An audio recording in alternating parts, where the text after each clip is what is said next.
wrestling buddies want to be your buddy. Hey, buddy. Buddy!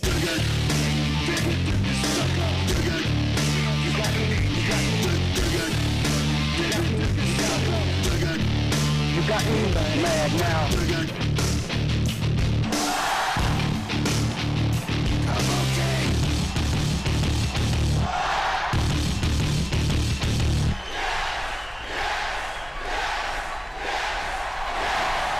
It's the most wonderful time of the year. Yo, what's up, everybody? Fastlane is over, which means the very next major event for us is going to be Wrestlemania 32 in Dallas. 100-some thousand people. It's going to be incredible. And after Monday Night Raw this week, whew, we got a lot to talk about. So let's get right into it. Welcome, everybody, to the Wrestling Compadres Slamcast right here on AfterBuzz TV, on Podcast One, on YouTube's all over the earth. Welcome in the crew. We have a... We are a team. Yeah, we're all a big team. Let's get into it. We are at WrestlingBuds on Twitter, Facebook.com/WrestlingBuds. I am at Jay Quasto. The other man in studio with me right now wearing a Sweet Chew Bubblegum Kick-Ass t-shirt. He's the host of Curtain Jerks and 16 Bits. Find him on Twitter at Curtain Jerks. He's Scott Narver. Scott Narver, he's Scott Narver. Curtain Jerk compadre, he's always there to save the day. Scott Narver, he's Scott Narver. Well, this is no doubt an exciting week for Okay. wrestling, and of course, big thanks to one of my favorite rappers in all of wrestling, MVP, for making that song for me. I love his songs on iTunes. They're great. MVP made that song. MVP made that Hey, song. did you hear his most recent entrance song? It was nothing like what we just heard. Yeah, that's how versatile he is. Wow. Give me a hell yeah. I had no idea. You can have a hell yeah. He could play guitar? Yeah, of course. And he sings with a bit of a twang to his voice? Yeah, he's the most valuable player. Well, I'm not going to disagree. Yeah. Wow, that's him. impressive.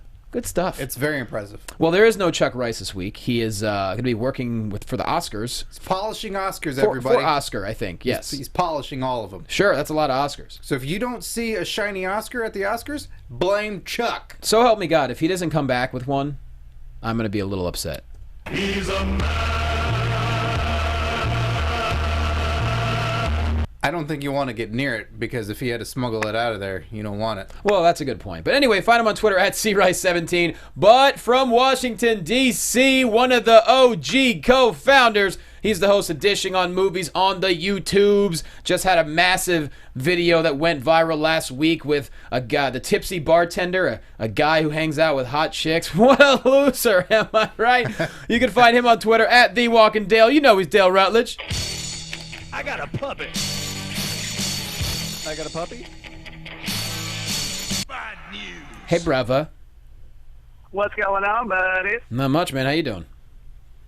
Doing pretty good. Hey, I was just thinking we should perform all of our entrance songs live at WrestleMania this year. Oh, can you imagine the pandemonium? Oh, my God.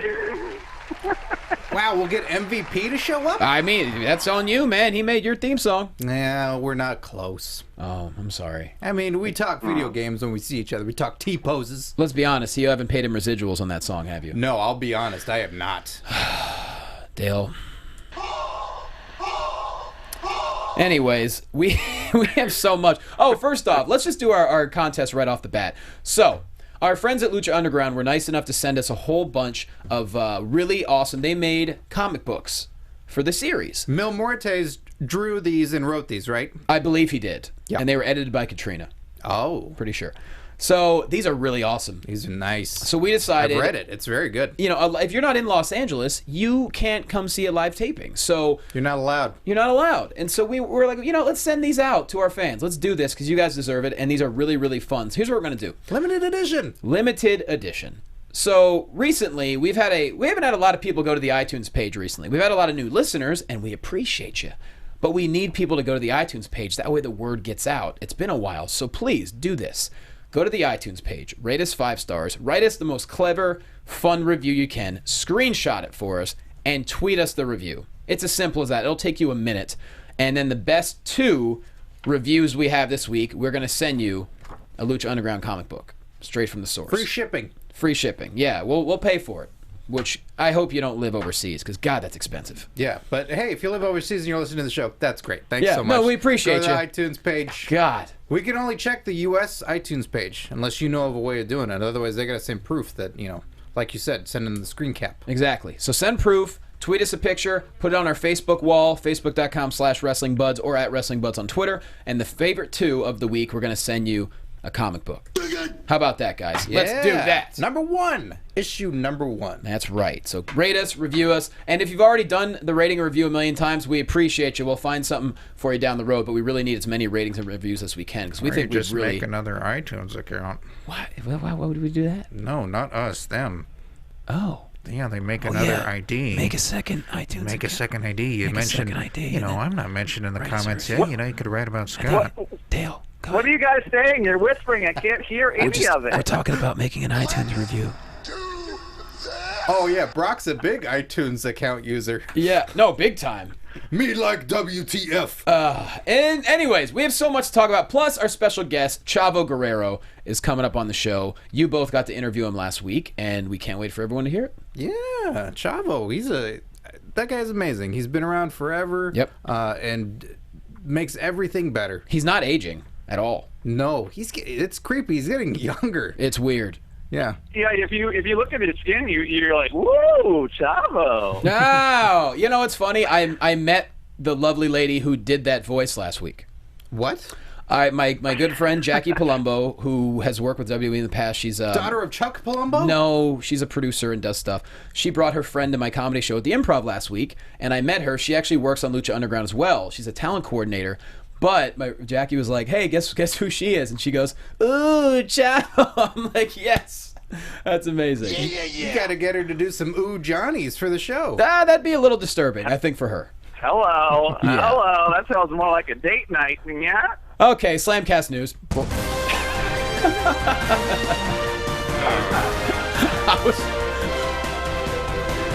Go ahead, say what you were going to Chuck say. Palumbo's going to be very upset boy. about this. I don't want him running me over in his motorcycle. Yeah, you I don't can't want have that.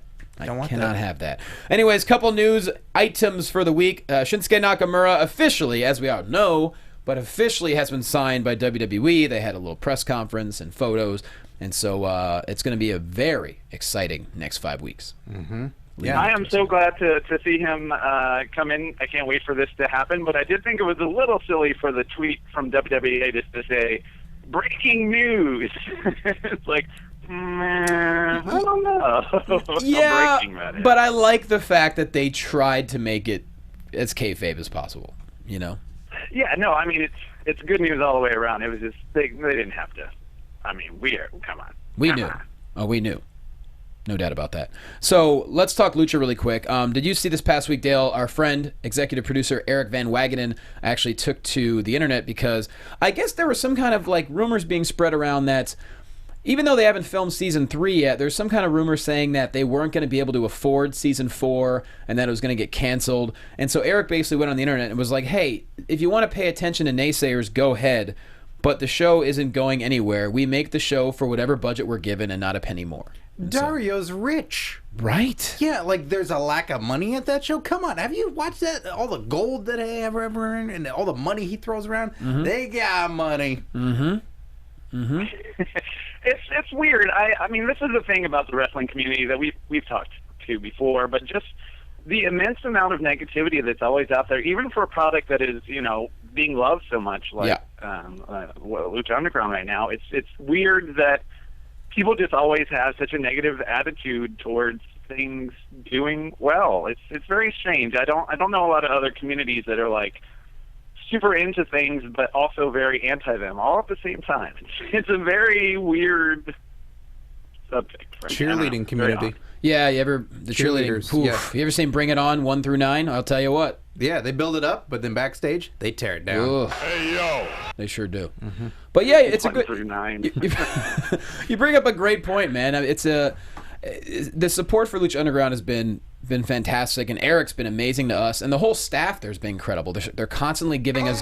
Whoa, whoops! I hit that accidentally. Hi, Seth. Sorry. They're giving us a trip to Hawaii. We're going to Hawaii. The best iTunes review. No, I'm kidding. Luau Underground. That's right. Coconut flavored rain.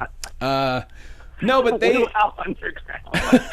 It's gonna happen. Can you imagine? I'm gonna make the comic book of it. Oh, you should. I'm gonna. We'll give it away. Yeah. Get on it by next week. Drawings might be rather poor. I don't mind. All right.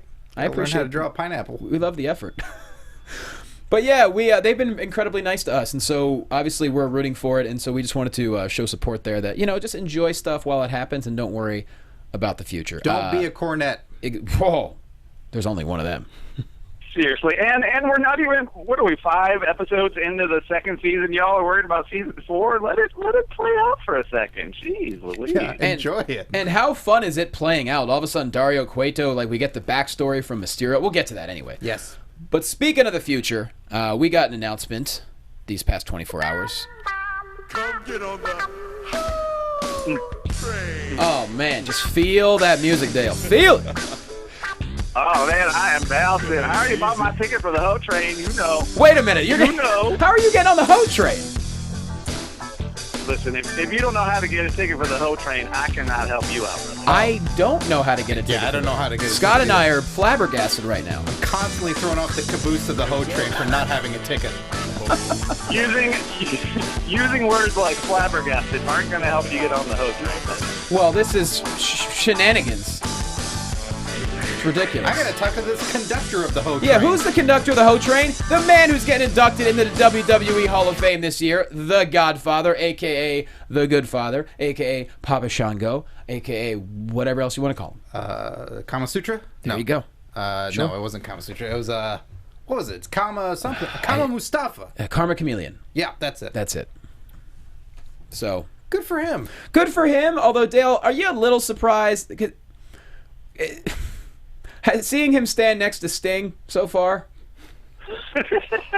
I think, what's interesting, the order of the announcement is a little odd. I mean, he's obviously been in wrestling forever, and I think it's definitely deserved. But it's also interesting with somebody who was Papa Shango to also call him the Godfather rather than his real name. I don't know. I always get confused on these announcements where and how they decide to do them all, because I feel like, he'd be a great guy to help fill out what's going on, for the rest of the inductees, but as the number 2, I don't know. Yeah, it did seem a little odd, but hey, he's a great dude, so he deserves it. Yeah, placement's weird. He should be, you go 3 in, and then it's like, hey, now here's a fun one that everybody likes, like, now Godfather. Because looking at that graphic of just the 2 of them, Sting and Godfather, it really looks like, so those are 2 pimps going into the Hall of Fame? We are a team. I don't know, maybe. They should be a team. And I'll say this about him, too. Go ahead, Dale. Oh, I was just going to say, we may understand it more as the other inductees are announced. I mean, I think, there's obviously some big names floating out there. Daniel Bryan is, I think, at the top of the list currently, but I feel like they would wait a minute on putting him in. But, maybe once we see the rest of the inductees, it'll make more sense. I'm not sure. Maybe they're a team. Maybe we're going to come aboard the Crow Train. Yeah, let's do that. I'll board that. Absolutely. Did you say the Crow Train? I did. Okay, you're funny. I wish I had the Crow soundbite right now. I'm a little upset that I don't. It's all right. Remember that one? We'll put it in post. I'll put it in post. That's what we'll do. I will say this, too. Young guys should watch a guy like him, because you talk about embracing what you're given. Say what you will about Papa Shango. He embraced it and made it pretty cool. Same with the Godfather. Same with the Nation of Domination.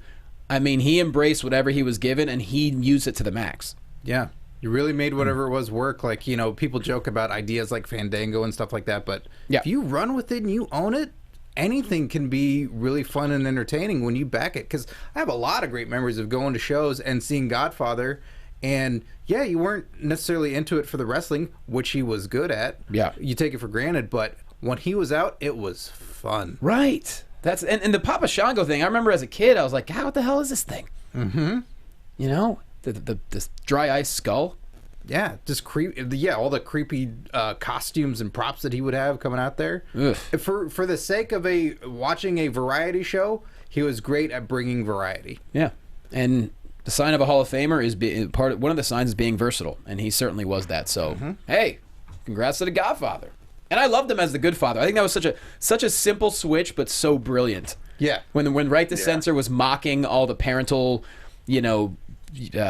organizations that were complaining about him becoming the good father was freaking genius. He powerbombed a hoe that was Victoria through a table. Yeah. That's a Hall of Famer right there, Victoria, for sure. Mm-hmm. Absolutely. For taking that powerbomb especially. Because that was hard.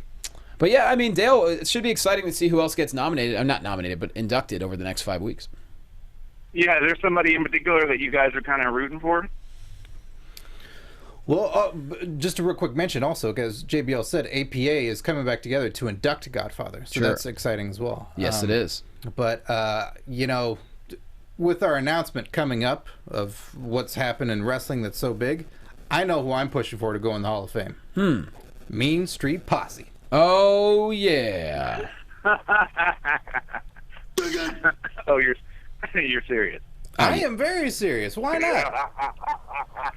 Same thing. Those guys were fun. Those guys were great characters. I enjoy the hell out of them. Who knows? You might, with Shane coming back, I know. the Mean Street Posse would get a huge pop.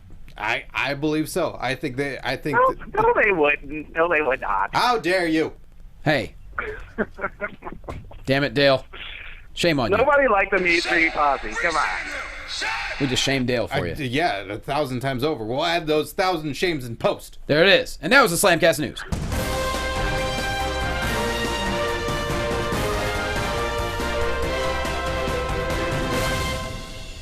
All right, so there's just a few things to talk about. Now, we have been hearing for the last week or so about the Vincent J. McMahon Legacy Award. Legacy of Excellence. Legacy of Excellence Award. And they were saying, you know... That's why you didn't win.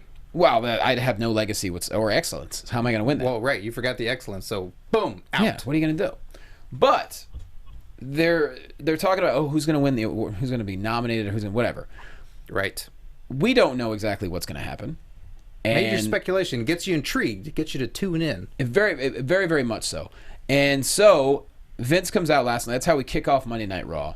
And he tries to give a speech. The crowd is wutting him the entire time, which I was a little upset. I'm like, come on, guys, show some respect. Yeah, but he can handle it. No, he did. He certainly did handle it. Yeah. And what were your thoughts? Well, Vince is giving that speech. What were your thoughts on who exactly was going to get the award? I honestly thought some legend was going to come out. I assumed Triple H. I thought it was a way of building up Roman Reigns and Triple H, that it was going to be that. Triple H was going to come out, Roman Reigns was going to Superman punch the award, and, you know, chaos ensues. Okay. That's what I assumed. Dale, what were you thinking? I halfway thought he was going to give it to himself. He was out there so long. That's true. He was out there quite a bit. So then, without further ado, he gives the Legacy Award to his daughter, Stephanie McMahon. Sorry, Linda. Yeah. Yeah, what's up with that, Linda? Yeah. Well, but if you were going to give somebody a legacy award, you really should give it to one of your own offspring. Otherwise, you know. You don't give it to the wife, you know, for a little action later on? Wife isn't legacy. Wife creates legacy with you. Well, then your legacy has to be a handing down of generations. So I kind of see what they were playing at there. I see. Well, just as Stephanie is giving a very tearful acceptance, Here we go. Money talk. this happens.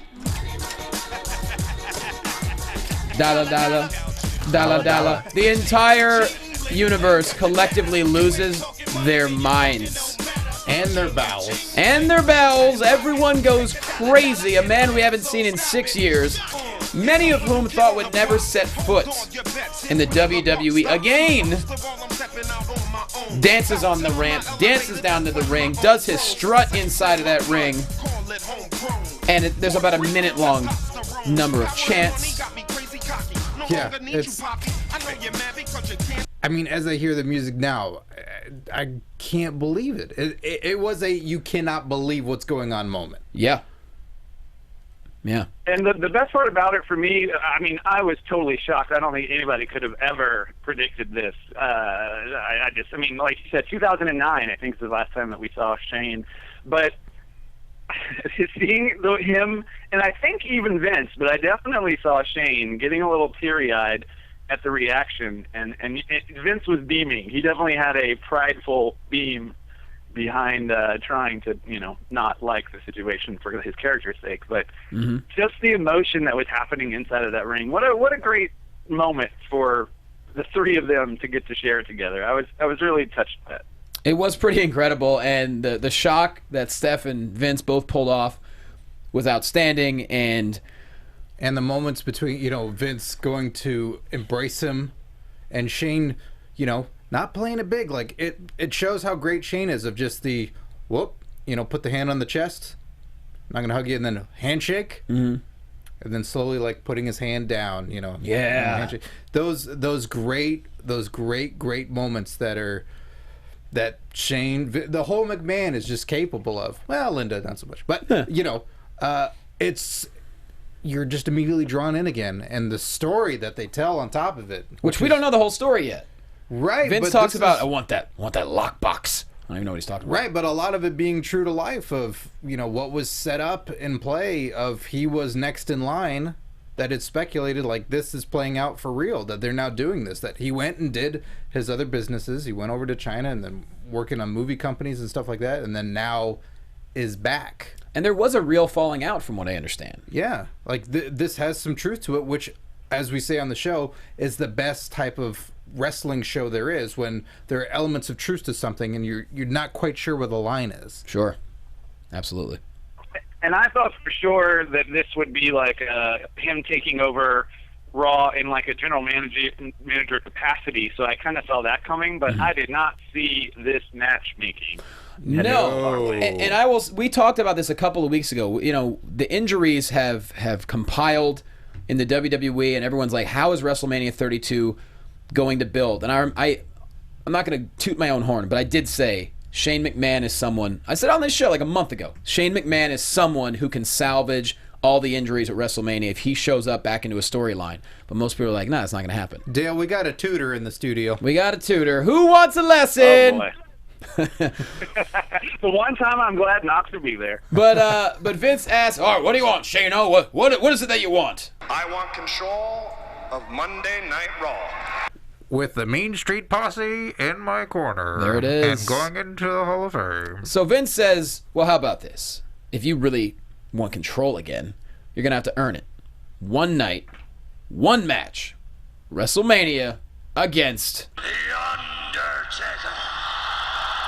Undertaker. What the hell?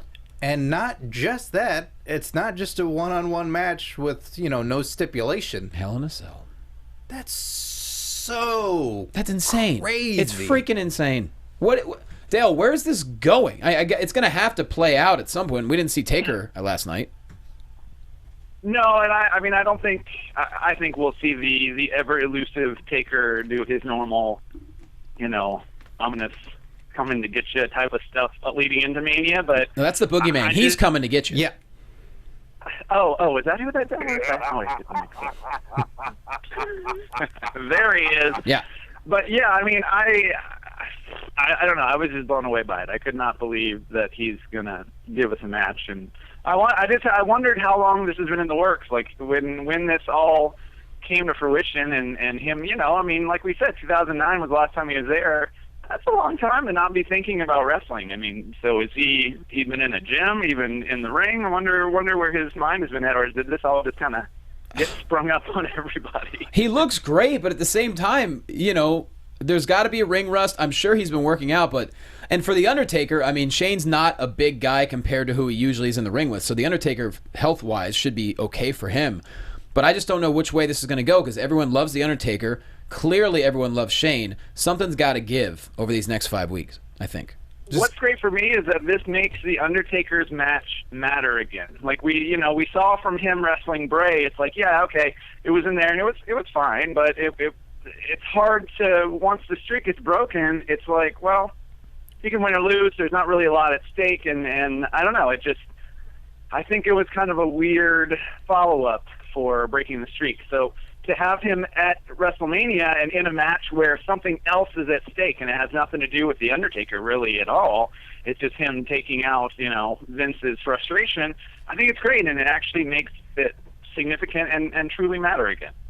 Yeah, for control of Sunday Night Heat. Who would have thought? That's a huge Yeah. Huge endeavor. Can't believe he wants that show back. I mean, I would. You tell me you wouldn't take it? I guess I would take it. So, yeah, I don't know which way this is going to go, but I'm excited to see what happens. We obviously have Shane versus Undertaker, but we also now have Triple H bloodying up Roman Reigns like a stuck pig. I mean, it was pretty brutal. Yeah, on Lucha Underground. It's crazy that Lucha Underground. Just their first segment. Mm-hmm. That's what it was. He comes out in leather and jeans. You better look out. Yeah, because he's not in boss mode anymore. No. He's in fight mode. I'll tell you what, Dale, what do you think about this? If people were upset about Roman Reigns winning at Fastlane, they did a pretty good job of making people care in a matter of 20 minutes. Yeah, I mean, this did a lot of building, just like you said, in a very little amount of time, and I really loved, for whatever reason, the move where Triple H did the Reigns, like cocking its fist type thing, and then moved it into suck it. I don't know, something really funny and entertaining about that. But Triple H, it's nice to see him have this vindictive side and not be the boss, because you kind of forget who he is or who he was, whatever you want to say, when you see him in a suit every week. So I like that he came out and was being this just malicious character. Yeah, I think he's on the pulse of everything. He knows the backlash that what is coming from this feud, or Reigns being the guy, and he knows how to crank it up and create interest in it. He knows he's not going to sway everybody, but he's definitely swaying some people with blooding up Roman Reigns and then making this far more compelling. Mm-hmm.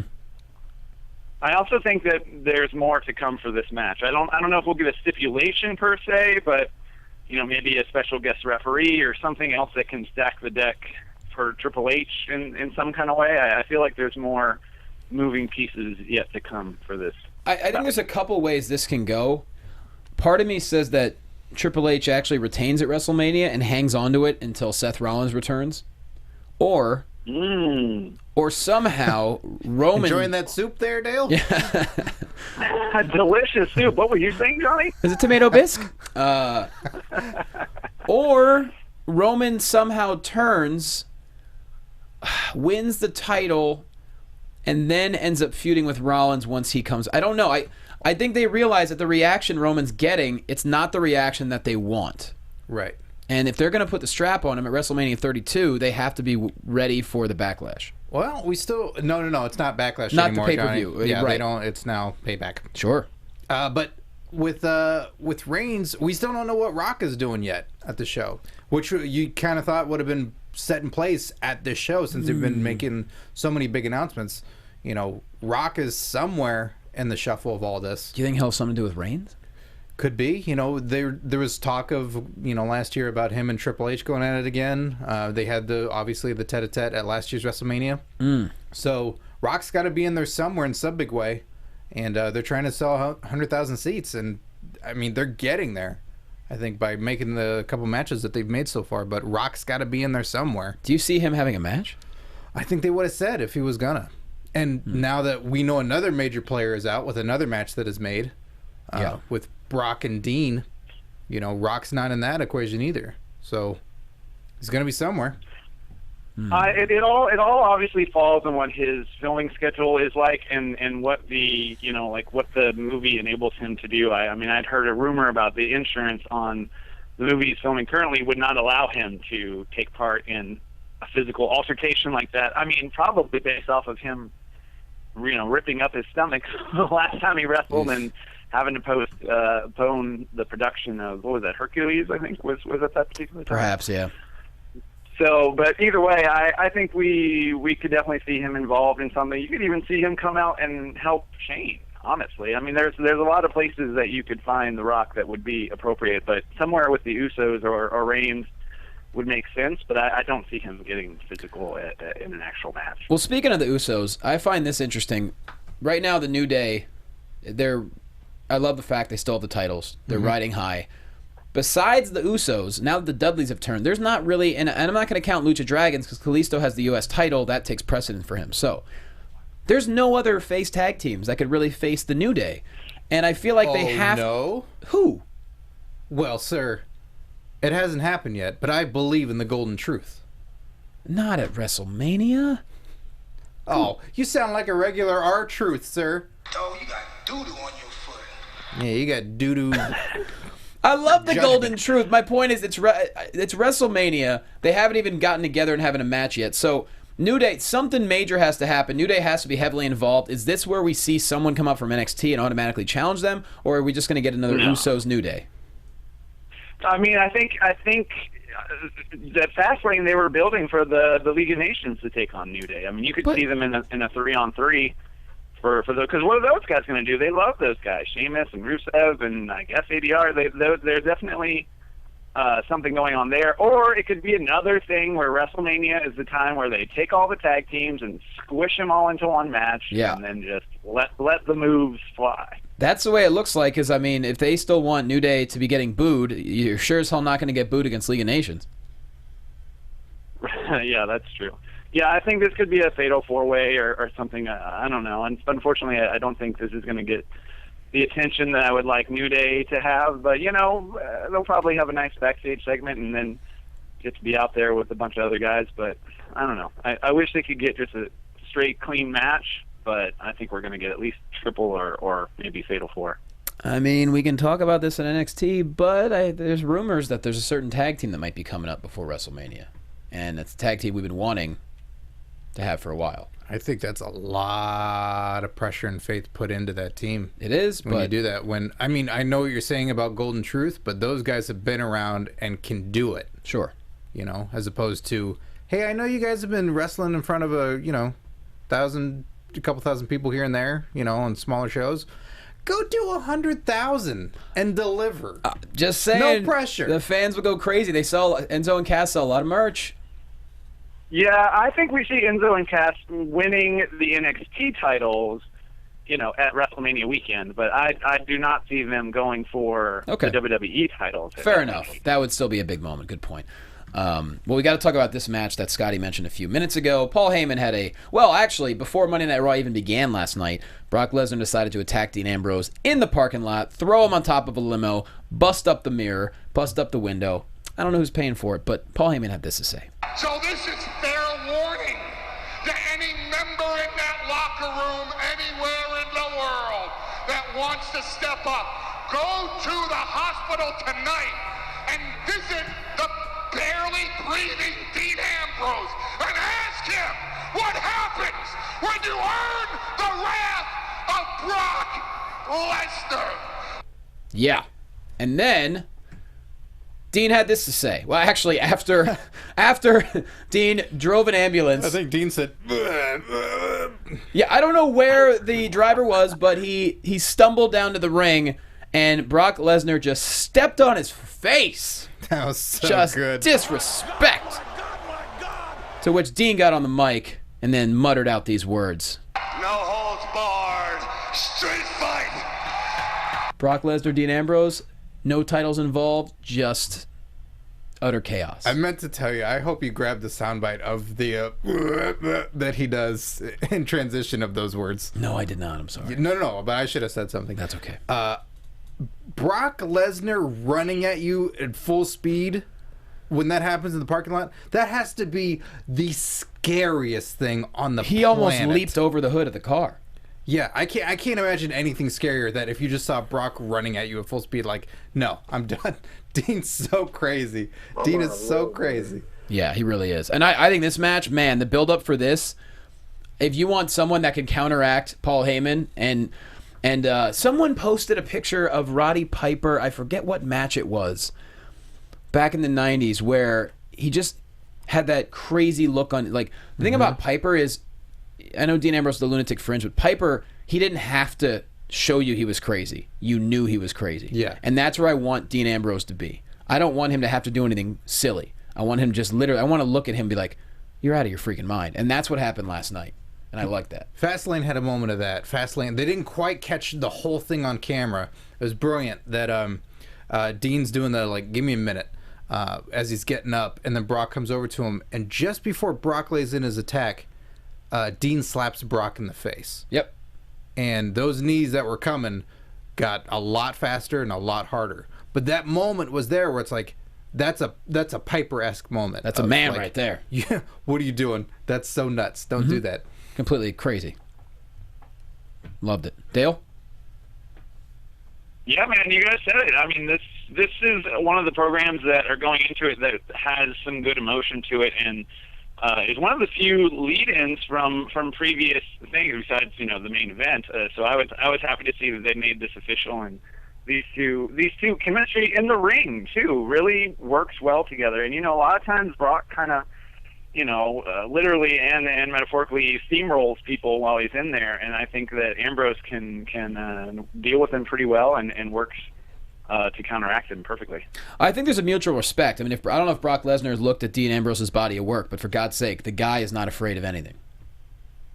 So I think there's definitely, and obviously, Paul Heyman is an advocate of people who know how to perform, especially on the microphone, and you couldn't really get much better than Ambrose, really. And Dean's a great dichotomy to Brock of, like, I know you'll hurt me. Go ahead, keep hurting me.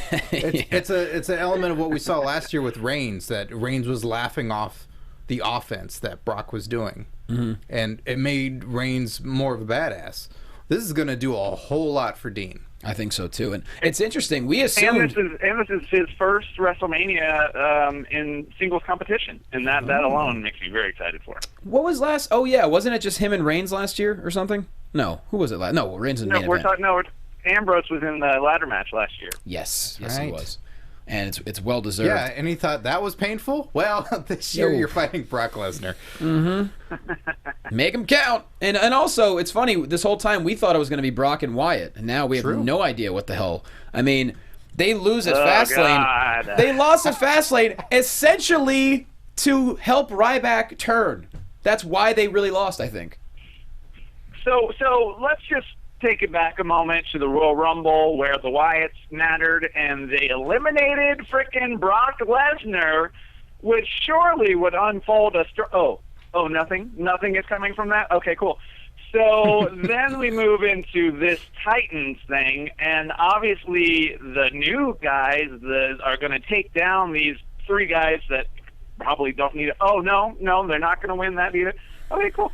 So I don't know if the Wyatts are destined for the Andre the Giant Battle Royal or what, but it does not seem like it matters at all. Yeah, they picked up the win on Monday, but only, like you're saying, to set up Ryback, I guess.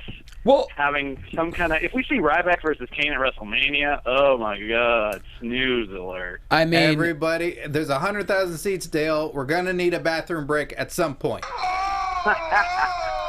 That's the thing, is like, I was shocked when I saw the Wyatts lose at Fastlane. And then, last night on Raw, as much as I appreciated Ryback as a character leaving and then saying, I'm doing this by myself, no disrespect, then it hit me. Oh my God, that's why the Wyatts lost. So Ryback can say that he won the match and doesn't need anybody. I'm like, what the hell? It's unusual. It wasn't formula, that's for sure. No. Like what everybody, it's this will happen, this will happen, this happens. Like, you got us. But it might stop there. I don't know. What is Bray gonna do at WrestleMania? He should be in a major match. He was a freaking Is Bray gonna wrestle Ryback? Is that the match that they're setting up? Well, I got a potential thing. We're talking about what Rock's gonna do. Maybe there's a segment between Rock and the Wyatt family. Would that be of interest? That could make sense because The Rock is everything Bray Wyatt hates. He is a superstar. He is Mr. Entertainment. He is one of the biggest celebrities, essentially, we have, when you think about it, all throughout the world. And he's someone who enjoys the limelight. He's someone... So Bray Wyatt could consider him a fake... Right. You know what I mean? That could make sense. Bray Wyatt's he could spin that into something. And then Strowman's going to get torn apart. I don't see how any of that can happen when... I mean, why do we spend all this time focusing on this story angle then? If they were just to take a switch and do none of that and just have The Rock. I have no idea. I don't know. I think a lot of stuff has been changed, but I think Shane changed a lot of stuff. I don't think Shane's been in place for a very long time. Nope. I think the inclusion of Shane McMahon, all the talk of the Wyatts versus Undertaker, or Braun being in that spot, and then with Brock, all these things. I think Shane has changed a lot of WrestleMania. Yep. I think you're right. And for the better, though, if those were their previous plans for the Undertaker, it would have been another what feels like a throwaway match. So I'm glad they came to whatever understanding that they could to make that happen with Shane. Very much so. I'm excited to see how it builds over the next 5 weeks. And lastly, before we move on, we now are going to have what's up? I was gonna say, are we talking a little fast lane? We're close. Okay. We're gonna go right now. We don't know who Charlotte's gonna face at WrestleMania, but she did have a bit of a pointer last night for Becky Lynch. Becky, watch out! Just completely messing with her and Sasha. It's apparently going to be either Sasha Banks or Becky Lynch taking on Charlotte at WrestleMania. I hope it ends up being a triple threat, and I hope they get at least 20 minutes. Yes. Me too, and me too. There you go. And I hope there's a secondary Divas match. I hope it's not just that. I hope that there's also... Because we got plenty of other divas that can go, and it doesn't need to be all of them at once. I think it'd be okay. Is there anything you want to mention from Fastlane? Oh, yeah.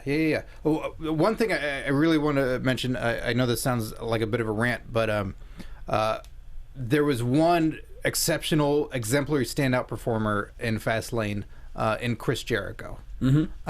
I enjoyed the show a lot. I thought there was some disappointing not selling either right after the match or from submissions that no one's doing it. They're taking me out of the believability of it, which is always disappointing. I think you understand that as a fellow performer as well. I sure do, yeah. And I don't want to name those names because if you're buying it and you're believing it, great. I don't want to point that out.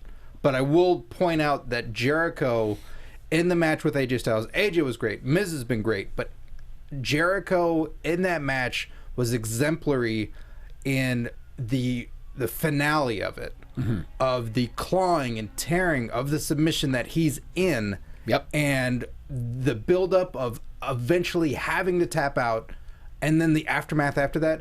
Like, he made AJ in such a gigantic way. Yeah. And didn't hurt his own character, didn't do any of that.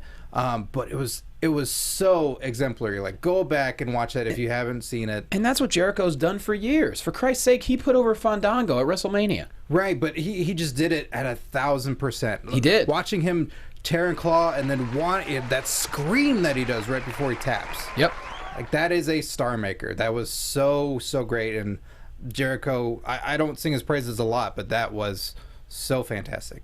So great to see. Well said. Where do you think it heads for these two? I mean, are they going to be in a tag team match for WrestleMania, or was that just something maybe for the next couple of weeks? I don't know. If they fight again, that is fine by me. If it's something with Owens in the mix, I think that'd be great because he doesn't have anything lined up either. He doesn't right now. They can do no wrong at this point in my book. Even Miz, if Miz was thrown in there, Miz has been great in all this as well. Miz has been crushing it. So, whatever those guys do, I'm watching. They got me. I love it. Well, you know who else has us? It's going to be Sami Zayn and Samoa Joe. They pin each other for the second week in a row. There's no finish. It was brilliantly done. It's another draw. Wow. We still don't know what the hell's happening. Love it. Super great match and an ending that I certainly haven't seen something like that in a long time. And yeah, I love dragging this out, and it's highly entertaining. And who doesn't want more matches between these two? They're both awesome in there. NXT, they don't forget about the history. They're going back to the old school. They're watching a lot of old stuff, and they're just rehashing ideas that work, and they're putting modern spins on them. And I love seeing it. Unfortunately, our buddy Alex Riley did come up in the losing end, but he lost to Ty Dillinger, and it was really cool to see Ty get a rub. I thought it was a really solid match, and it was good to see Riley. But it is interesting. You could see he's legitimately pissed off. Like, now he comes out to like that green screensaver background. He's like, "What the hell is this? Why is it? Why am I? Who's doing this?" Yeah. Like, he's legitimately pissed. It's more fuel for the character. Like, it's just fueling him each and every week, and you can see it. Like, it's playing through on TV. Yeah, I like heel Riley. I'm digging that.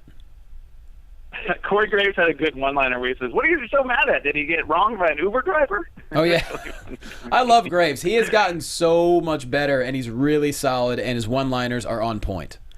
They're very, very clever. Yeah, I'd love to have him on the show at some point. He's a rad dude. Yeah, huge fan of Graves for sure. And then, of course, Enzo Cass and American Alpha defeated Dash Dawson and Blake and Murphy. We'll see what that's leading to as far as TakeOver goes, but solid episode of NXT as always.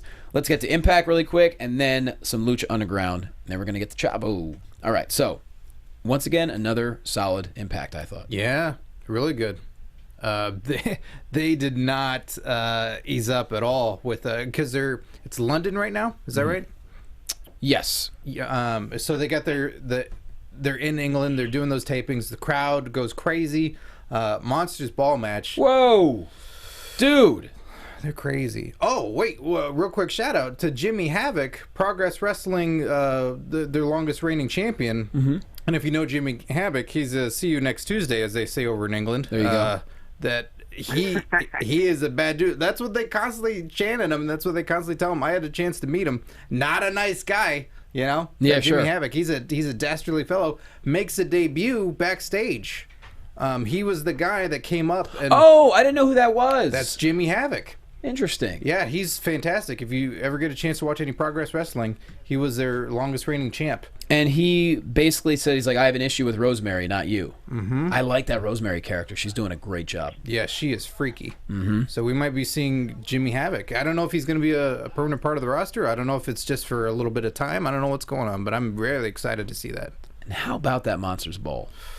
Whoa. Dude, those freak me out. I don't know if it's because of the WWE PG era where that stuff is so tame now, but when I see that, it creeps me out. Dale, what was your thoughts on Monsters Ball?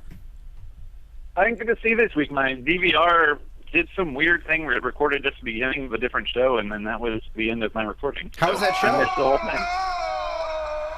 How was that show?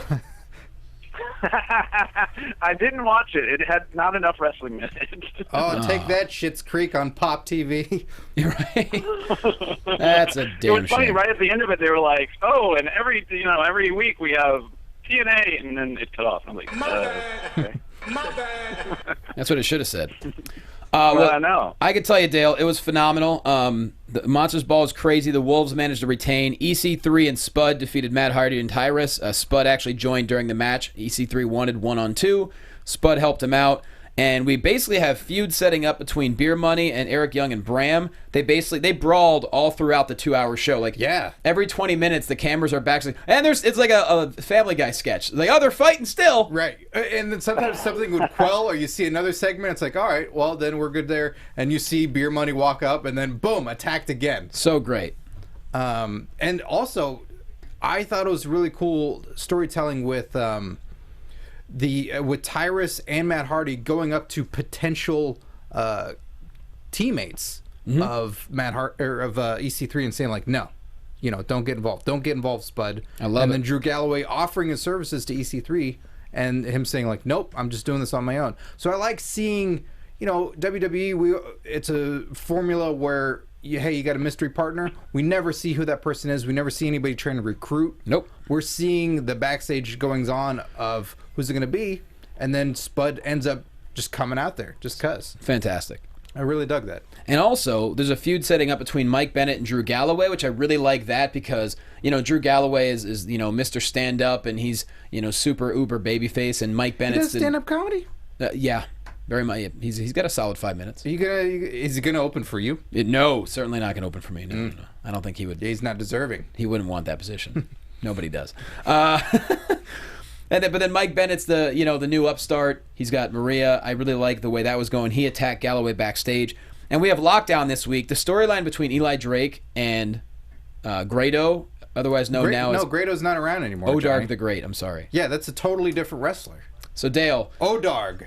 So great. So Greatheart got fired, and they made an announcement that Odarg the Great was showing up. It's basically Grado with his tights. His name is spelled backwards, and he's wearing a mask. That's awesome. And Eli Drake. I was really worried there. There's been a lot of rumors about TNA and the way that they actually do that. Fired thing is sometimes they. I think even Chavo was kind of a victim of the actually getting fired when they gave him the suitcase kind of thing. So I was worried that they were actually going to get rid of him. He's one of my favorite characters on TNA. Dude, what a passive-aggressive way to actually get rid of an employee. And I love how Eli's been reacting to it. He's so incredibly frustrated and pissed off. I really like it. And so we have Lockdown this week. We have Eli Drake taking on Odarg, Beautiful People versus Dollhouse, and EC3 versus Hardy. It's going to be really fun, but I like what they're really building a lot of stuff past this as well. And the Knockouts are doing something unprecedented. They're having a lethal lockdown match. They're doing the weapons match. 3-on-3. Yeah. They've not done that before with the knockouts, so it's weird. This is the first time I can think of where the divas in WWE are outshining the knockouts. Mm-hmm. So I think the knockouts are now trying to step up their game, because knockouts in TNA forever have been the dominant females, like really bringing the wrestling, and now I think they're trying to step their game up. Well, plus with TNA, the contracts are such a weird situation. You never know who's coming or going. Right. Which is a big issue. But it's going to be really fun, and Lockdown's going to be great this week. And, well, if you're listening to this, Lockdown already happened, so we'll talk about it next week. But they're building up It seems like, too, they maybe, the show has been so good since they moved over to the new network. I wonder, they have so many in the can, it's hard to know if it's just happy coincidence or what. But I do wonder if maybe because they were unsure of how things were going, if things just got messy there for a little while, because now that they're on a network that seems to support them and they don't have to worry about that contract, at least for the time being, it seems like they're back on point, or at least they're able to focus on what they need to do. Yeah, and I think they're building a lot of stuff, and so kudos to them for sure. Moving on, Lucha Underground, baby. Talk about building. Woo! Cool scene between Ivelisse and Katrina right off the top. She's like, if I ever get my hands on you, it's going to be ugly. Ooh. Puma defeats Pentagon Jr. What an incredible main event that was. It was almost a double pin till Puma did a bit of a bridge to get his shoulders off the mat. We had Cage destroying Joey Ryan, but Joey Ryan had a great scene with Cortez Castro where they talk about how they're undercover cops. Yes. Yeah, Love backstage on the bench. Well, let's not forget, too, Puma almost broke Pentagon Jr.'s arm. Yeah. Like, he put him in there, and Vampiro was freaking out, and he let him go, like, just letting you know. I got you. I got you. That was good. These two are freaking phenomenal, too. I mean, you could just watch this one match and be satisfied, but the amount of entertainment that comes out of Lucha is just, I don't know, better than almost anything on TV right now. But I especially love this match between the two. I think you can watch this match even if you don't get El Rey. I think they have this match in its entirety online, maybe the Lucha website, or I hope so. On their YouTube page or something like that. We should tweet at Jim Cornette and ask him if he knows where it is. Yeah, I'm sure he knows where all the good stuff is. Hey, I like that Cornette saying what he's saying. I always appreciate differing opinions out there, and I think it's great in a way, because if he's calling attention to it, to wrestling purists, the people that want to listen to what Cornette has to say, and they're checking it out for themselves, they might like it and making their own opinion, that's great. Yeah, he actually probably got a lot more eyes on it, and a lot. Yeah. Honestly, if you watch this, I don't know how you don't enjoy something of it. Yeah, I mean, especially you're a wrestling fan. It's different and it's bizarre. All the segments put together and the way it does it, and the production value. Dude, it's so cinematic. I love how the episodes are bookended. You have an amazing thing to start off. This was Katrina and Ivelisse, and then it all ends with Mysterio telling the story of Dario Cueto's father and how he became evil. Essentially, it's not easy to follow, but there's some major stuff being thrown at you. Yeah, you're seeing a training sequence between, with Mysterio and him training in a way that you've never seen him train before. Like, you've seen him do squats backstage or something like that previously, but now he's doing which you do before every show. That's what I do, and sometimes I knock people out. We had a couple special guests today, but knocked them out. Sorry, my bad. Hold on a minute, player. Sorry, Teddy Long, knocked him right out. Well, so much for the tag team match. Tag team match. Yeah, he's in the ambulance. Yeah, he's not going to drive back here. That's fine. But you have Rey Mysterio rolling around, doing all these strikes, and then telling the story, and then cutting to the story, seeing it playing out cinematically, and then cutting back. Yeah, it's so different than all the backstage segments and stuff we see now. It is, as you say, very, very cinematic. It's written, it's clever, it's well done, and it keeps you invested. This season is really breaking out multiple storylines, and it's allowing guys to shine. Like even the segment with Sexy Star and Willie Mack. She was running away, and we don't see who Willie was staring at. Or what. And I love it, because these are guys we know. Like Joey Ryan's on Championship Wrestling every week. Willie Mack was on Championship Wrestling with us for years. And it's awesome being able to see them in a cinematic environment like that. Mm-hmm. And it's really well done, and it's well directed. Whoever's directing them, maybe it's Rodriguez, I don't know, but whew. You know what else it is? Well produced. It is well produced. Very well produced. Dale, final thoughts before we hit Chavito? I like Narver is trying to lead into the interview, I think. Yep. Yep, that's why. That's why Johnny and I don't play volleyball and have the song "Playing with the Boys." Well, no, that is my favorite song. But no, that's why I kicked the Dale, because I know he's the production thing. I'm Goose. I get it. I also didn't do the interview. I'll die, and you just weep and go like, "I got this." If only there was someone that could tell us more about Lucha Underground. I think that's a great idea. With that said, Chuck's not here. Well, Chuck's not here. You both conducted an interview with the Chavo Guerrero, so let's just get right to it.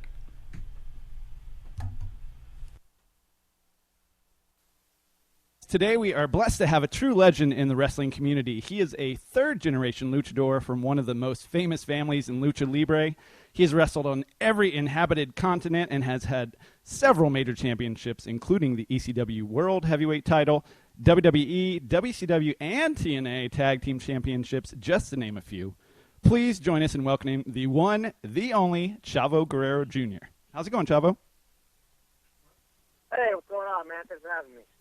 Yeah, no, it's a pleasure to have you. I don't think I've had a chance to catch up with you since you were on AfterBuzz TV. I think that was like a year or two ago. It was you, me, and Thea on there. So it's nice to hear your voice. That was a lot of fun, man. Yeah. So since it's been a while, I mean, first of all, congratulations on an amazing show and a riveting second season of Lucha Underground so far. I mean, we're only a few episodes deep, but things are already feeling pretty dark and unhinged. What's it been like to be a part of such a phenomenal product? You know what? It's been great, man. It's one of those that, I kind of believed in the product right from the start. And, a lot of people didn't know exactly what we were going to be doing. And I had an idea, but then when I saw the actual product come out, and all the production value, I was like, what? I was so thankful that it was something different, finally. And everybody claims they're different, but nobody really is. Everybody's just a carbon copy of, the big boy over there. Right. So it's kind of, it's great to be a part of this. And I just feel that we're changing wrestling. I think we're almost taking wrestling out of, the last millennium and last century and bringing it back in, because it's been done the same way for so long. And it has been done the same way for so long, And then I guess in the late 90s, they changed it a little bit, and then they kind of reverted, kind of going back to when, it didn't. So I just feel that we're really changing wrestling, man. Absolutely. I would definitely agree with that. I mean, you guys are approaching it from a different aspect and doing things in a way that is true storytelling. And I think, just from the reaction that you guys have gotten, it's obvious that you guys are really connecting. I mean, you guys recently announced Season 3, so I know we're psyched about that for such an early announcement. Does the timing of that allow you guys to, kind of write the storylines with a little bit more breathing room? Okay, right back to what you said before. Wrestling has always been billed as a TV show, everything you see on their, whether it was SmackDown or Raw or Nitro or what was the other, Thunder. But it's billed as a TV show, but really, it really wasn't. It was really just a trying to upsell you to either the network or a pay-per-view or a live event, But we're actually the true only wrestling TV show out. We treat it as a TV show that just happens to have wrestling in it. So it's something like if you're not a wrestling fan, it's kind of hard to get into the other guys if you don't truly love wrestling. But if you don't like wrestling or don't know anything about it, you watch our show, you're like, wow, that's just a good show. It's just a great show. So I'm really happy and proud about that. As far as Season 3 goes and writing Season 2, we kind of, when we heard about Season 3 coming out, we were just finishing Season 2. So kind of had no bearing on kind of what we were doing there. And writing that show, it changes all the time anyways, because, you have people get hurt or signing a new talent, or another talent doesn't, have a, contract dispute or whatever you want to call it. So we're always we have an idea of where we're going, and Krista Joseph, Chris Roach, and Matt Stolman really have, they're really killing it. And they have, a long-term, what they want to do, long-term goals, long-term storylines. But sometimes that changes a lot on the fly, and sometimes you expect somebody to to get over, and they're not. So you got to change the storyline a little bit. And at the same time, you have people that aren't expected, to do a whole lot, and that's next thing you know, they're totally getting over, and the crowd's loving them. So we write for them, So we kind of really go exactly what the crowd wants and what the fans want, and give it to them. We don't really just do what we want. We kind of listen to them. It's their show. They're the ones watching it, so we're going to do whatever it takes to get them to tune in more. Well, yeah, what a novel idea to listen to the audience and, adapt the show too. That's great to hear. Not novel, right? It's a new concept, actually listening to the audience and giving them something that they kind of want. Hey, that's different, huh? Yeah, don't wait for this Nielsen family to tell you what's going on. Listen to the people. Chavo, I know you're a producer for Lucha Underground. That title can mean so many different things.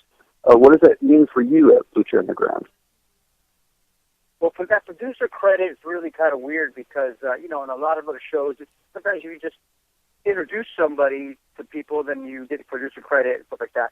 Well, with me, I'm kind of involved in everything, especially when the show first started. I was involved in, when I say everything from, kind of from input stories to, input to editing, to input to directing, to input to camera work, to input to the ring, to the wardrobe, to not only, the matches. It was kind of everything because, Lucha Underground, the guy, Mark Burnett's guys, Baba G Company, had never done shot wrestling before, so it was very new to them. So, I kind of was hands-on, along with some other people too, but definitely we're hands-on and kind of explaining everything. Once they, after a few episodes, 3 or 4 or 5 episodes, man, they're like pros. These guys are so good. They went out and are killing it, as you guys can see in the product. So definitely still am involved in a lot, in quite a bit. So that producer role it's very vague and very broad, but I'm kind of involved in a lot of it there. And it changes from show to show. Sometimes, I'll just be working on matches, and sometimes we'll have input in storylines, and sometimes, I'll be putting out fires for talent. It's kind of I don't know, it's pretty broad, but it's great. I enjoy it, and it's something that my family's been doing for years and years. Running promotions and stuff, and just to be able to do that also is kind of it's a blessing, and I'm very happy how that I get to do it. Yeah, it's great to hear that you're taking such an active role overseeing everything and being such an involved part of it. Was being a producer something you wanted to pursue back in your WWE or TNA days? Yes and no. I mean, eventually I always thought that I was going to go that route. Working with WWE, it's a different route doing that. They're agents that they call producers now. It was definitely different. And I was approached to do that. I just didn't think I was ready to step out of the ring. And it's very hard to do. You can't really do both over there. Fitz Finley did it for a little bit, but really they don't really like that too much. So I still love being in the ring. So at Lucha Underground, I'm able to kind of do both and kind of come in for a little bit and do some wrestling when needed, and then step back and then do some producing and agenting. So it's kind of it's great. I enjoy it very much, and it's just it's something that I just think that we were born to do. The Guerrero family, my family, we've done kind of everything in wrestling. From setting up the rings to taking tickets to selling 8x10s to wrestling, promoting to kind of everything. So and wrestling changes for sure. So but we're we're able to adapt to it and kind of put to use 75 years of wrestling that's been in just in our blood. So there's a lot of things that we've learned that people don't. You just can't teach. You have to learn by experience and just by years and years of doing it. Well, speaking of you in the ring, Chavo, you made your debut in Season 2 finally with a little bit of backup this time. Those guys are trouble, though, right? Man, Guerreros, we always say it with you mess with one bean, you mess with a whole burrito, man. But man, God, man, it's just cool. to have a little backup up there, you know, and if it was up to me, and I have a lot of my family members up there with me too, you know. But hey, we all stick together, you know. All right, we'll see where it gets you. I like the bean burrito analogy, but I don't know. Hey, and I sound Mexican. I'm allowed to say that. But Chavo, you've already had some really great Lucha Underground feuds with Demon and Tejano and Sexy Star. Who's on your current wish list, or maybe your ass-whooping list? You know, kind of everybody there. You know, to be honest, you can kind of go. If you don't have the championship in mind, you know, then maybe you're in the wrong profession. But definitely, you know, we always kind of have that in mind and actually shooting, you know, for just to better yourself and kind of, you know, take over a little bit. But at the same time, I kind of know my role in where that's at. You know, notoriously, you know, the booker, even though I'm not the booker, but guys involved in the booking office are always the champs, you know. They're just notorious, you know. But we kind of don't really do that, you know. We call what's what is useful for me, what my role is, you know. So I get it. I know what it is. I'm there. We need to get the younger guys, these guys that have so much talent that just a lot of people just don't know who they are yet. We need to get them pushed and get them, you know, give them the torch and let them run with it, you know, and kind of let them take over, because that's the future of the business right there, you know. Not saying that I'm done, but you know, I'm on a different part of my career as far as these guys are on the upwards of their career, you know. So we're always there to help them out, and I really take a lot of pleasure and pride in seeing these guys that have been, you know, have wrestled some places and been really good, and have never really been on TV on the camera side, and really teach them how to do it. You know, to play to the cameras, to take your time in the ring, to you know, how and why and when we do stuff in the ring. Just because you can do a backflip doesn't mean you should do a backflip. There's always, you know, a time and a place for everything, and you can get the most bang for your buck. And to see these guys come in and not really know, and now all of a sudden are doing what we're teaching them, what I'm teaching them, what Vampiro's teaching them, a couple other people are teaching them. It's really it's cool to be able to see that, and you see these guys. It's like I'm doing it, you know. So I take a lot of pride in that. I really love teaching, and I'm kind of like a natural coach, you know, just in my blood, and just to be able to teach these guys, man, it's a great pleasure.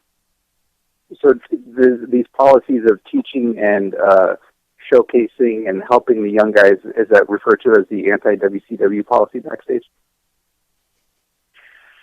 Yeah, you know what, the WCW, and it wasn't that some of the guys did, some of the veterans helped you, but back then everyone was so worried about their spot, and that's just the way it was back in the day. You know, when these guys kind of came up, it was like, hey, nobody helped you because nobody helped them. It's like you get there because you wanted it and you had the desire to be there. So what happened a lot of times in wrestling was like, you know, things weren't passed down because of the fact that, you know, everybody needed their spot. But I think now it's just starting to change a little bit, and if we, the veteran guys, don't teach these guys, it's going to be lost. It's already like a lost art. It's losing things that have been with it for years and years. So if we're not teaching them, then it's going to be gone, because back in the day, people would wrestle in all these different territories, and they'd go to, let's say, Japan, and then they go to, you know, the Memphis territory, then they go to the Texas territory, and then the California territory, and they would learn all these different parts of the business, you know, being a heel, being a babyface, being a tag team, being single, being a manager, all these different things. Well, now it's kind of lost, but they're not being able to learn that too much. So if we don't teach them, it'll be gone, and that's something that I want to get back to. I never want to see this business. I want to see it grow. I don't want to see it diminish. Do you, along those lines, do you think it's harder to be a wrestler nowadays than it was, say, 20 years ago or so? It was about 5 years ago. 5 years ago was really tough. You know, WWE kind of monopolized everything, and you know, if they didn't watch it, then you kind of didn't have a job a lot of times. You really had to fight for it. But right now, indie wrestling is alive and well, and people are they're going everywhere, and you see it in, you know, a lot of our guys, Prince Puma, who's been a lot of different places, and was turned down by the big boys, and all of a sudden he comes out, he's incredible talent. I'm like, oh my God, Willie Mack. I'm like, where did this guy come from? You know, Brian Cage, all these guys that are they're just really, really solid talent, really good, and they're going to be getting better. And so these guys have started wrestling in other places, you know, and you know, if you want to go to talk about the other guys, you know, like a CM Punk or like a Daniel Bryan, those guys were good for years. They were already good, and they've been a lot of places, but they just never got the opportunity. So all of a sudden, we're starting to give these guys opportunities. So the other organizations are like following suit, going, wait a minute, all these talents are getting snatched up. You know, they're seeing our product and going, who are these guys? Right. What do you mean we let one of these guys go? We let him go? We didn't pick him up? Who's running this place? So their loss is our gain for sure. But I think everybody's starting to realize, like, oh gosh, let's start hiring these guys. So it's to be an indie wrestler right now. It's a great time for wrestling. Period. You know, with all the little wrestling organizations kind of going around, it's cool to see it. You know, it's a resurgence in wrestling. Awesome. Yeah, that's so good to hear. Now I know there were some rumors circulating about Lucha Underground maybe hitting the road for a limited schedule or filming in Mexico or even making an appearance in Dallas, I think, around WrestleMania time. Are there any truth to any of those rumors? I think a lot of it's rumors as of right now. You know, nothing I believe is set in stone, and I would say that's above my pay scale. You know, I pick up the phone if they need me to go somewhere, so I'll go somewhere. But I don't really know for sure. I'm not sure if we're going to be doing so. I would love to see it, you know, kind of grow and go out. And I know there's a lot of great plans for Lucha Underground. And for what you see right now is not going to be what you're going to see in 2 or 3 seasons, you know, 2 or 3 years. It's going to grow for sure. And it's already growing exponentially in the second season. And we're only in, you know, episode 5 or whatever, 4. So it's going to grow. It's going to get bigger, and a lot of things that they have ideas for. I hope they actually touch on them. But we'll see here in the future. We'll see if we change wrestling again even more. Yeah, I mean it's been awesome. It's interesting. The Temple has become kind of a character unto itself, and you know, obviously looks great on camera. So I think the product would definitely benefit from traveling some, but always having maybe a home base. And how do you feel about getting to shoot mainly on location? You know, for me, it's awesome because I live in Orange County, California, so close to L.A. Oh, that's great. I've said it for years. I've always said, look, wrestling would be like the perfect job if I could sleep in my own bed every night. You know, because we were on the road, you know, 280 days a year, or sleeping in a hotel 300 days a year. Yeah. You know, it was great. It just wasn't great, you know, not being home, not seeing my family anymore. And that's kind of a reason why I kind of stepped back from wrestling for a while. But now all of a sudden I'm doing this and I'm shooting in LA, like, you know, 50 miles from my house, door to door. So I'm actually able to go to work and then go home and sleep in my own bed. It's pretty amazing. I'm counting my blessings right now. You know, I know what I got, and I hope it continues like that for a while. Yeah, that's awesome. People that don't travel like that, they have like a home base, you know, for their job, and they just come home every day. They don't really know how lucky they are. And they think that we're the lucky ones getting to travel the world and stuff, but really it's not all it's cracked up to be, man. It's like you're just living in a plane, living out of a suitcase, living in a hotel by yourself. It's a pretty lonely existence. So, you know, for me to actually have kind of, even though it's not a 9-to-5 job, but, you know, kind of starting to fall into that category a little bit and actually go to work and come home and sleep in my own bed. It's pretty amazing. And then do wrestling, awesome. Yeah, I love to travel for fun, but I'm sure the novelty wears off pretty quickly when you're on like city number 79 out of 100 days, and airplane food doesn't sit that well. I'm a 4 million miler. Oh my gosh! That gives you how much I've actually flown over the course of my career. 4 million miles, combined miles, and it's probably a little more than that now. So it's kind of like you live on an airplane, you know, and it's there was a time when I kind of stepped away from us, and I said, if I never see another airport again, I'll be happy. Because it was just, you just go through security, and oh man, it's the same thing over and playing a $10 bottle of water and sandwich. It's pretty. It was tough. Well, Chavo, earlier you mentioned some of the talent and talking about, how thrilled you are that they're coming through your doors and that you have them there to work with. Is there anyone in particular that surprised you with their talent or perhaps their charisma when they came to Lucha Underground? And is there anyone that you've heard about or been scouting that you'd like to see join the Lucha Underground roster in the future? So everybody on Lucha Underground has impressed me in one way or the other. Everybody, whether either their talent in the ring or their backstage politics or whatever, these guys are so talented and so professional, and it's great to see them actually be on a successful program, and these guys have been, striving at it for a long time. And I think that shows, the appreciation on our product, for sure, just how hard these guys work for us, and for themselves, and to have this great product, this great show. But we're always scouting. We're always looking. We're always looking for the new guy out there, and whether it be somebody that's known or somebody that's not known. I get calls all the time from wrestlers, and I people backstage kind of joke about it because they go, God, you know everybody in the wrestling world. I say, yeah, kind of. It's from promoters to wrestlers to promotion guys to guys that are PR departments in different cities. Kind of been around a little bit, so I kind of know everybody. So I get a lot of calls from people that are like, hey, at least inquiring or want to get their name out there and stuff. So, we're gonna hopefully in the next few months we'll see some new faces. Some really really good faces. Well, a very serious question for you, Chavo. There's a guy you used to run with a couple years ago, and I'm curious, could Kerwin White survive in Lucha Underground? You never know. That was a Vince McMahon creation, and it kind of ran its course a little bit. But probably won't see the resurgence of Kerwin. Well, let's shift gears for a moment and discuss Viva La Raza or VLR clothing. How did that come about? So you know what? That's something that, man, I thought about for kind of a long time, and my dad's really been talking about for the last 30 years, my dad's been trying to, hit that Hispanic demographic and give them something, whether it be clothing or programming or something.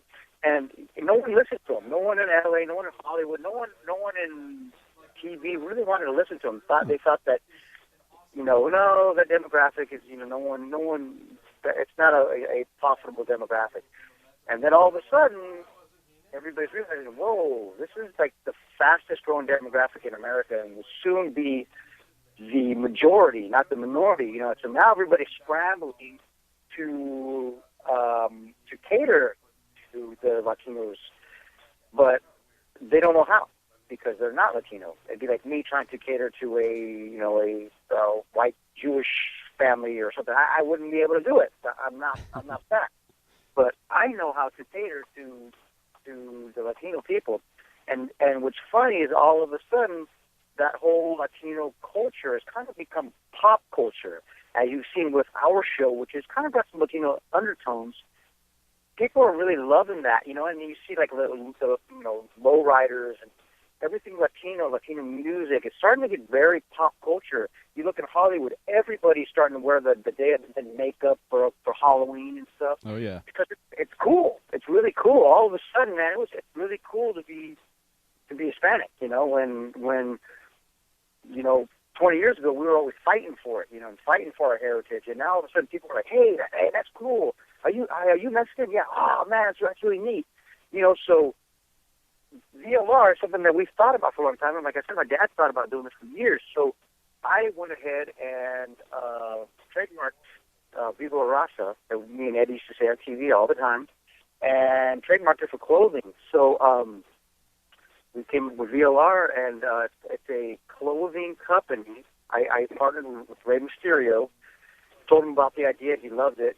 And kind of we've got some other cool partners that have been in the filming world before, and are just creating a brand, a new lifestyle brand, if you want to call it. That's kind of on the par with like Ruka or Quicksilver, but kind of different, kind of with those Latino undertones a little bit. That caters to everybody, that everybody will wear, that everybody's cool to wear, and that's what we started calling it VLR. It's just like that instead of saying Viva Raza, everybody knows what it means, but just VLR. So everybody's kind of really buying, really kind of jumping on it right now. Everybody's kind of thinking like, this is really cool. And we've got some big people kind of really looking at it and kind of thinking like, wow, okay, we've been trying to do this and we didn't know how to do it. But so we'll see in the future. It's something that really put in my heart and soul in, and I think it's going to be all right. Yeah, I mean, it looks cool. I love the little luchador on the back of the T-shirt that I saw. So I'm into it myself. So yeah, good luck on that, and let us know how it goes. Yeah, I know for sure we will. Everything's kind of hitting at once, with Lucha Underground and the clothing line, and all of a sudden I'm doing things on TV, on other things in film and TV, and becoming a member of Stunts Unlimited, and I kind of got a lot. I'm starting my own production company, so I've kind of got a lot of things going on that's all kind of hitting at once. And it's kind of a cool time to be me. That's what I call it. Well, I will aspire to be Chavo from here on. Then that way we can make the burrito analogy, and we'll be good. Exactly, and people won't be like, racist. They won't throw the race card out there, even though I'll be like, VLR, baby, VLR. VLR, son, VLR. So, Chavo, what else? So, I mean, it sounds like it's a busy time. What else is keeping you busy when you're not in the ring then? You're doing some production, and what else you got going on? Yeah, man. So, a couple of reality projects that we're working on, and awesome. Just kind of, I got a comic book coming out also from Lion Force Comics. It's called Warrior's Creed, and it's kind of based on my family's life, but with some, definitely comic book-esque. It's actually really cool. The same person, Fabian Nescenza, I hope I'm saying his last name right, he actually wrote the comic Deadpool, which now the movie that's super, super popular. Wow. But he wrote that comic. He also wrote my comic. So people are all kind of buzzing about it already. And then we have a guy named Eddie Nunez that's a top 5 comic artist that drew it. So kind of getting some cool little buzz out there already, and it hasn't been released yet. So I'm kind of pushing a little bit, and we're looking pretty soon for the next couple of months to actually get it out there. So kind of cool. That's another project, and there's several other ones that I kind of got going too. Man, it is a good time to be Chavo Guerrero, huh? Yeah, I keep throwing stuff against the wall, man. Hopefully something sticks. You know what I mean? And, hey. I figured after sitting on my couch for about 6 months, and my wife's snarling at me saying, you better get up and get your butt in gear and get a job. That I kind of went overboard and started doing everything. So. Yeah, I'll tell you, snarling wife, that's a good motivator. Yeah, for sure. Well, thanks so much for your time today, Chavo. It's always a pleasure getting to chat with you, and everybody make sure to check out Chavo and the rest of the Lucha Underground roster every Wednesday night at 8 p.m. on El Rey. And is there anything else we can put over for you? I mean, what's your Twitter or Instagram, or how do you like people to follow you? Yeah. Follow me on Twitter at NextWarrior, and follow me on Instagram at Chavo Guerrero Jr., and you can pretty much find out everything that's going on with me on those. Wonderful interview, gentlemen. Wonderful interview. Stop. And a wonderful guest. Stop. He's a great guy. He's awesome. Yeah. You couldn't ask for a better guest than that, really. He's been absolutely everywhere in almost every organization that there is. So I just feel like he could be a real jerk, but he's actually an absolute delight. He's been fun to work with a few times. He was on AfterBuzz once with me, and we worked on the Iron Sheik roast together last year. Was it last year? I think. And he's awesome. And he's a great asset for Lucha Underground. With, as he's talked about, 75 years of wrestling knowledge all within the family, and being able to put everything he's learned from his family and all the different companies into this passion project of Lucha Underground, and share it with all the other talent. It's so great for that to be the case, and that he's so enthusiastic about it. Yeah. I love it. Yeah, I love what he said about the legacy of it all, and how a lot of the younger guys, they don't get to know a lot of things that used to happen because all the old guys are gone. And to have a guy like Chavo who's been around and can still be an in-ring performer, but also impart that knowledge on the rest of the roster, I mean, he's just crucial to what's going on over there. And he found the fountain of youth, and that's a good thing to have. Oh, just share it, Chavo. Share it. I know. Give it to us. Anyways. Great show, everyone. Let's get into the closeout here.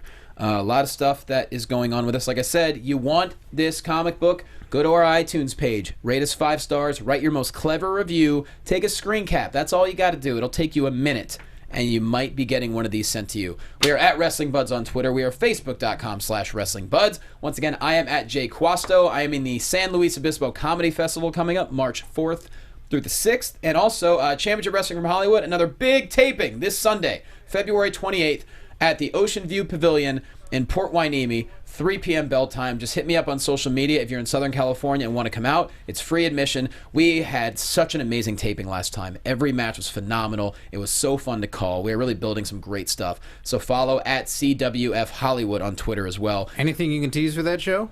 I honestly don't even know what's happening yet. Any of the players? Anybody that they might see? I assume Vermin's going to be there. Our champion, Pretty Peter Avalon's going to be there. Possibly our tag team champions, Cold World. I don't know. But I can tell you this, the last taping was a really, really great, and so we're building some great stuff. We're almost at episode 250, and plus you could also watch it online, so hit me up on social media. I can tell you how to do that. With that said, Scotty, put yourself over. You can follow me on Twitter at Curtain Jerks, and you can listen to my comedy wrestling podcast, Curtain Jerks, available on iTunes and SoundCloud, and of course I have a video game podcast as well, 16 Bits podcast, also available on iTunes and SoundCloud. If you ever need a link, hit me up at Curtain Jerks on the Twitter. Dale Rutledge. Man, Scott, you just never stop giving your opinion on stuff, huh? You need another podcast or two? Yeah, everybody didn't ask for my opinion, so I'm giving it. Well, you can find me talking too much on YouTube.com, Dishing on Movies. We have a brand new recipe. It is a cheeseburger wrapped in cheese fries. It's pretty much diet food. You can also find me on Instagram and Twitter at The Walking Dale.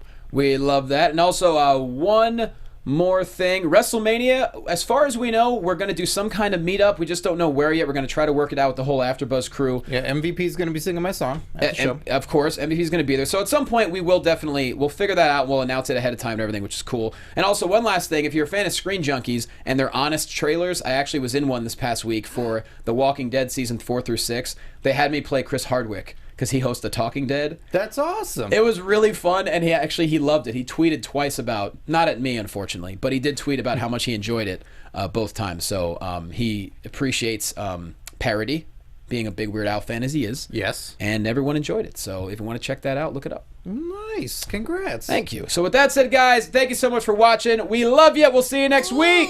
Chavo. Chavo, todo nombre. La Cuasto.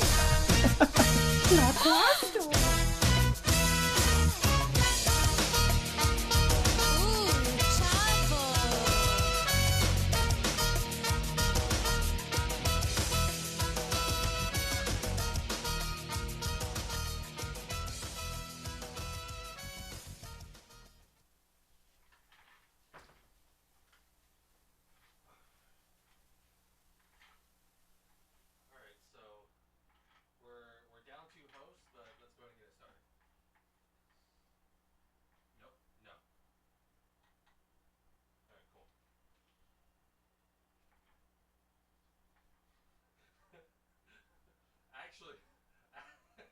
Actually, the wide shot, since the door was open, it was just on Andrew and Daryl anyways.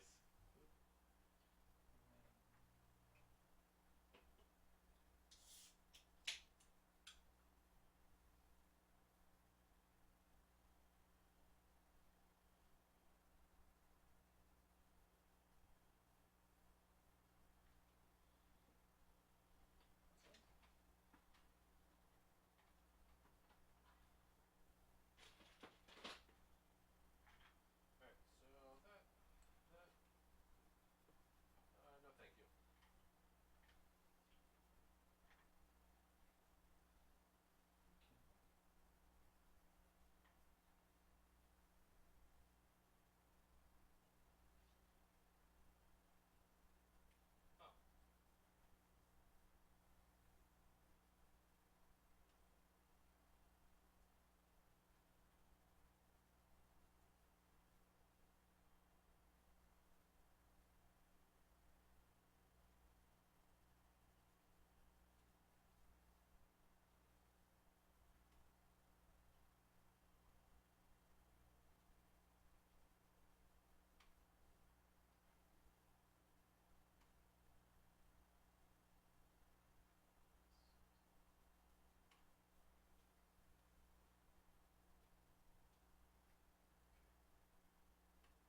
until the end, because the end is like great, all that you did, but you never give up. All that stuff was great.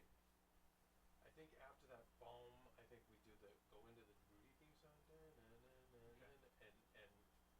let's figure it out. Let's try to figure it out before I leave, so it doesn't have to have a lot of back and forth. Sure. But yeah, see if you can rip that